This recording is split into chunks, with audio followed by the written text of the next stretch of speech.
ओम शांति। आइए हम सभी मिलकर सुनते हैं कि ईश्वर का ध्यान कैसे करें। एक धर्मपरायण स्त्री थी। उसका नाम पार्वती था। अपना हर काम वह ईश्वर को याद करते हुए करती थी।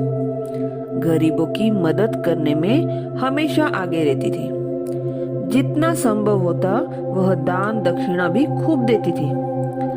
अपने पति से भी जब वह ईश्वर का नाम लेने का कहती तो वो कहता कि वह बुढ़ापे में फुर्सत से भगवान का ध्यान करेगा, दान दक्षिणा देगा।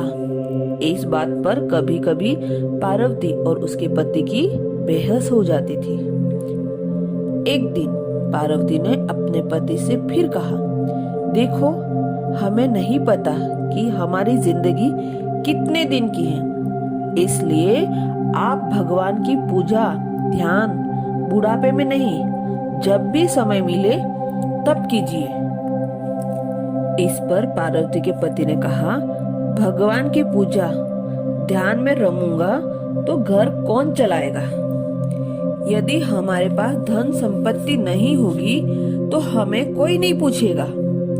जीने के लिए भौतिक साधनों की आवश्यकता पड़ती है और उन्हें जुटाने के लिए मेहनत करनी पड़ती है। तुम हमेशा भगवान का नाम जपती रहती हो, क्या कभी भगवान ने थाली परोसकर तुम्हारे हाथ में रखी? कुछ दिनों बाद पार्वती का पति अचानक बीमार पड़ गया। वह उसे लेकर वेद के पास गई।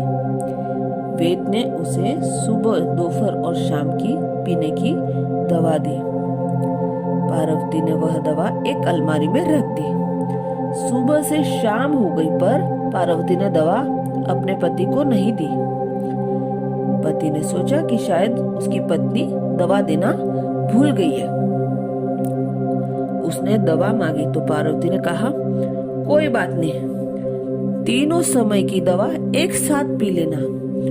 पति को इस बात पर क्रोध आ गया और वह बोला, औषधि लेने का एक तरीका होता है, एक साथ दवा पीने से बीमार ठीक नहीं होता है।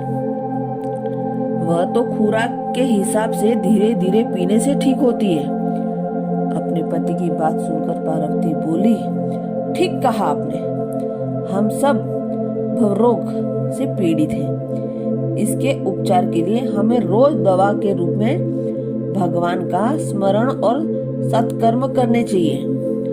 रोग बढ़ जाने व मृत्यु निकट आ जाने पर एक साथ दवा लेने से कोई लाभ नहीं होता है। पार्वती की बातों से पति की आंखें खुल गई।